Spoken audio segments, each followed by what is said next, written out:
Le vice-président national du Mouvement pour la Renaissance du Cameroun, RDC, vient d'être exclu définitivement du parti. Entre autres événements dans lesquels Michel Noki a été accusé, mise en cause de l'authenticité des statuts du parti, publiés dans MRC. Tout cela, comme l'a expliqué le panel, est une grave accusation contre la direction du parti.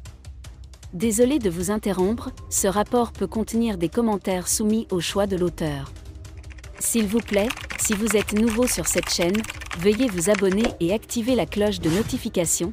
De cette façon, vous serez averti lorsque nous publierons de nouveaux rapports sur cette même chaîne. Merci. Par ailleurs, la direction du parti a noté qu'un militant de cette formation politique d'opposition camerounaise a été interrogé sur la rationalité de la décision prise par le Conseil national de la PNR de boycotter les élections locales et parlementaires de février 2020, ainsi que sur la remise en cause du fondement sur laquelle cette décision était fondée. Une autre raison de l'exclusion de ce dernier politicien est qu'entre autres, répandre des mensonges sur les dispositions de la loi MRT concernant le nombre de mandats du président de la MRT. Ces faits n'ayant pas changé depuis la nomination de Michel Noki le 5 juin 2022, le Conseil constate en effet un refus clair de respecter la ligne politique et la discipline du parti.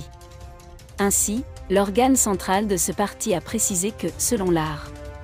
82 du Code de procédure, le fait de refuser explicitement de se conformer à la ligne politique et disciplinaire du parti doit être puni par son éventuelle désobéissance.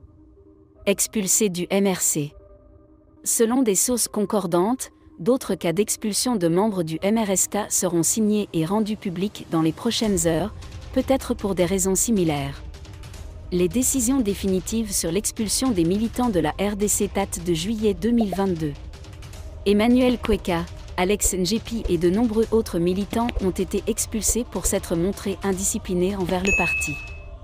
Ces sanctions ont été imposées au deuxième groupe alors que le parti s'engageait dans un renouvellement interne de ses principaux organes dans l'ouest du Cameroun.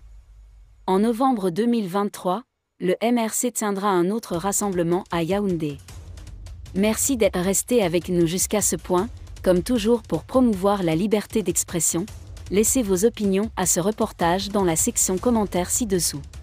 Si vous avez aimé cette vidéo, merci de liker, partager, commenter et surtout vous abonner à la chaîne. Et on se retrouve très vite pour une prochaine vidéo.